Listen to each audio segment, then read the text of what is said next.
Varanasi cricket stadium जो कि under construction है, उसके बारे में एक बड़ी ब्रेकिंग न्यूज़ आई है कि वो स्टेडियम ऑलमोस्ट कंप्लीट होने वाला है। उसके बारे में कहा जा रहा है कि वो 2026 का जो वर्ल्ड T20 है, जो कि इंडिया होस्ट करेगा, उसकी डेट से पहले वो कंप्लीट हो जाएगा। इनफैक्ट मैंने अभी एक जगह मीडिया पे पढ़ा कि दिसंबर 2025 यानी कि कुछ महीनों बाद भी एक्सपेक्टेड है कि इस क्रिकेट स्टेडियम की कंप्लीशन अनाउंस कर दी जाए। और ये क्रिकेट स्टेडियम अपने डिज़ाइन के हिसाब से बहुत ज़्यादा यूनिक है। अब चूँकि वाराणसी के अंदर इस क्रिकेट स्टेडियम को बनाया जा रहा है, तो वाराणसी के बारे में मैं आपको एक बात बताऊं कि ये one of the most holiest sites है इन हिंदुइज़्म।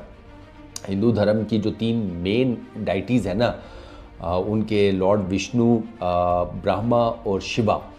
तो लॉर्ड शिवा ने बेसिकली हिंदुइज़्म में ये लिखा है कि उन्होंने इस शहर की बुनियाद रखी थी।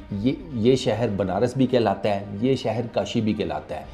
इस सिटी का जो सबसे एंशिएंट नाम है वो काशी है। और इंसानी तारीख के चंद इंतहाई पुराने शहर जो कॉन्टीन्यूसली बसे चले आ रहे हैं, उनमें से एक शहर ये है। वाराणसी कह लें, काशी कह लें, बनारस कह लें, यहाँ के घाट बहुत ज़्यादा मशहूर हैं। गंगा किनारे ये शहर आबाद है। और इस शहर का जो ये क्रिकेट स्टेडियम है, ये सिर्फ यूपी के अंदर यानी कि उत्तर प्रदेश के अंदर चौथा, जिसे कहते हैं ना, मेजर क्रिकेट स्टेडियम है। कानपुर का जो ग्रीन पार्क स्टेडियम है वो 1, उसके बाद लखनऊ का इकाना क्रिकेट स्टेडियम 2, उसके बाद इटावा के अंदर सवाई इंटरनेशनल क्रिकेट स्टेडियम 3, ये चौथा वाराणसी में बनाया जा रहा है। अब ऑब्वियसली चूँकि ये बड़ी, मैंने आपको बताया, होलीएस्ट किस्म की साइट है ना, तो इसका जो इस क्रिकेट स्टेडियम का जो डिज़ाइन है वो भी लॉर्ड शिवा जो उनके हैं, उनके आप कह लें कि जो उनकी क्वालिटीज़ हैं या उनसे एफिलिएटेड जो चीज़ें हैं, उनकी बेस के ऊपर बनाया गया है। सिटिंग कैपेसिटी इसकी इनिशियल 30,000 की है, लेकिन वो बढ़ाकर 40,000 भी की जा सकती है, पहली चीज़। अच्छा, ग्राउंड के अंदर 9 प्रैक्टिस पिचेज़ हैं, ठीक है, ग्राउंड के अंदर 9 प्रैक्टिस पिचेज़ हैं। जो इसका डिज़ाइन है ना, उसमें सर वो जो इंस्पिरेशन ली गई है ना इस पूरे क्रिकेट स्टेडियम को डिज़ाइन करने में, वो मैंने आपको बताया कि लॉर्ड शिवा से ली गई है। मिसाल के तौर के ऊपर जो फ्लड लाइट्स हैं उनको ट्राइडेंट की शेप दी गई है। ट्राइडेंट को उर्दू में कहा जाता है त्रिशूल, हाँ, त्रिशूल ही कहा जाता है। वो आपको पता ही होगा, वो उसके हाथ में भी होता है यार, वो एक कैरेक्टर है, क्या नाम है उसका, मार्वल क्या पता नहीं किसका, डीसी का, एक्वामैन, हाँ, उसके हाथ में जो है ना, उसको बेसिकली त्रिशूल कहा जाता है। वो लॉर्ड शिवा के हाथ में भी होता है। अच्छा, उसके अलावा जो इसका रूफ़ के कवर्स हैं ना, उनको क्रिसेंट मून की शेप दी गई है। वो इनिशियल चांद नहीं होता, वो बिल्कुल बारीक सा कर्व्ड क्रिसेंट मून, उसकी शेप दी गई है। अच्छा, सीटिंग अरेंजमेंट्स वो घाट की शेप दी गई है। मैंने आपको बताया कि बनारस के घाट तो बहुत ज़्यादा मशहूर हैं, पुराने चले आ रहे हैं, उनकी पूरी एक जिसे कहते हैं हिस्ट्री है। तो जो सिटिंग अरेंजमेंट्स है फैंस के लिए, उनको घाट्स की शेप दी गई है, वही सिटी की एंशिएंट जो तारीख है उससे इंस्पायर्ड होकर। अच्छा, इसके अलावा मेटालिक शीट्स जो फसाद के ऊपर लगाई गई हैं, उनको वुड एप्पल लीव्स की शेप दी गई है। जो मीडिया सेंटर बनाया गया है उसको बेसिकली डमरू की शेप दी गई है। डमरू इज़ बेसिकली एन इंस्ट्रूमेंट, आप कर लें कि जो अगर आप गूगल करेंगे ना लॉर्ड शिवा की पिक्चर्स या फोटोज़, तो उनके एक हाथ में आपको त्रिशूल नज़र आएगा, तो दूसरे हाथ में आपको उनको ये डमरू नज़र आएगा। ये आपने देखा भी होगा कई मूवीज़ के अंदर ये इंस्ट्रूमेंट यूज़ होता है।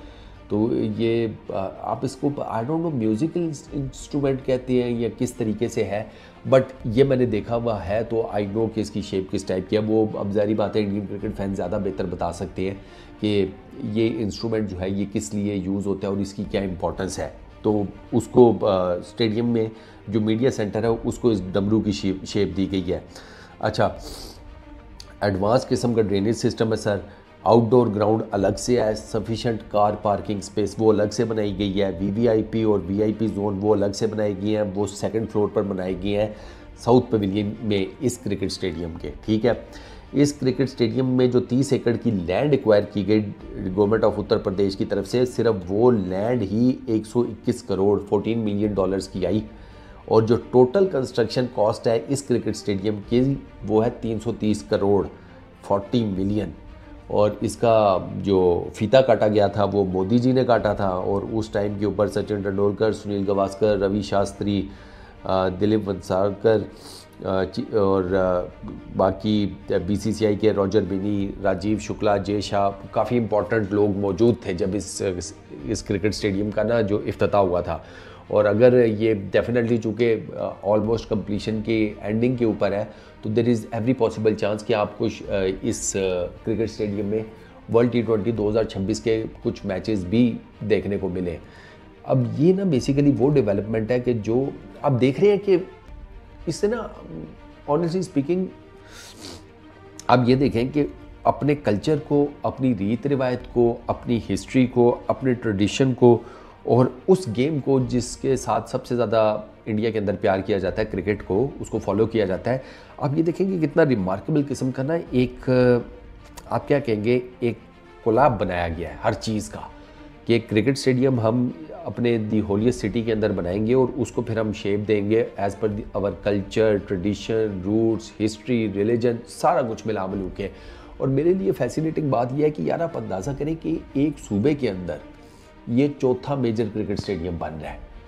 इससे आपको ये पता चलता है कि यार वहाँ पर क्रिकेट की डेवलपमेंट को किस हिसाब किताब से देखा जाता है। इंडिया के अंदर इंटरनेशनल क्रिकेट स्टेडियम्स की बात की जाए तो वो तो मेरा ख्याल है कि कोई 40-50 है, शायद इससे भी ज़्यादा ऊपर का नंबर हो, जहाँ पर इंटरनेशनल क्रिकेट खेली जा चुकी है या खेली जाती है। मैं वो नंबर आपको बता रहा हूँ, इतने ज़्यादा क्रिकेट स्टेडियम है वहाँ पर जब इंटरनेशनल क्रिकेट नहीं हो रही होती तो वो क्रिकेट स्टेडियम जो है वहाँ पर डोमेस्टिक क्रिकेट खेली जाती है, क्लब लेवल की क्रिकेट खेली जाती है, डिफरेंट जो नीचे के स्टेचर की क्रिकेट है वो सारी खेली जाती है। अब आप सोचें ना कि एक बच्चा जो क्लब क्रिकेट खेल रहा है समथिंग लाइक दैट, और उसको मौका मिले एक बड़े क्रिकेट स्टेडियम में जाकर खेलने का, तो बड़े क्रिकेट स्टेडियम में खेलने का तो अपना एक कॉन्फिडेंस ही अलग होता है। बेशक फैंस की जगह खाली पड़ी हो, बंदा ना बंदे की ज़ात हो, लेकिन एज ए क्रिकेटर के लिए, जब एक किसी भी बच्चे के लिए जब वो क्रिकेट की इनिशियल स्टेज के ऊपर है, ये एक बहुत बड़ा कॉन्फिडेंस बूस्टर होता है कि आप एक इंटरनेशनल लेवल के क्रिकेट स्टेडियम में जाकर क्रिकेट खेल रहे हैं। ये बहुत बड़ा कॉन्फिडेंस बूस्टर होता है। तो ये जो क्रिकेट की डेवलपमेंट मैं देखता हूँ ना इंडिया के अंदर, यार इट इज़ वेरी मतलब रिमार्केबल है, it's very fascinating honestly speaking. और फिर हमें अब समझ आती है कि यार इतना टैलेंट पूल कैसे आ रहा है, इतने ज़बरदस्त किस्म के क्रिकेटर्स कैसे आ रहे हैं कि वो मेक श्योर कर रहे हैं कि यार जितनी ज़्यादा से ज़्यादा क्रिकेट की फैसिलिटीज़ नीचे के लेवल पर लेकर जाई जा सकती है ना, वो लेकर जाई जाए। ये वाराणसी का जो क्रिकेट स्टेडियम है ये उसकी एक मिसाल है।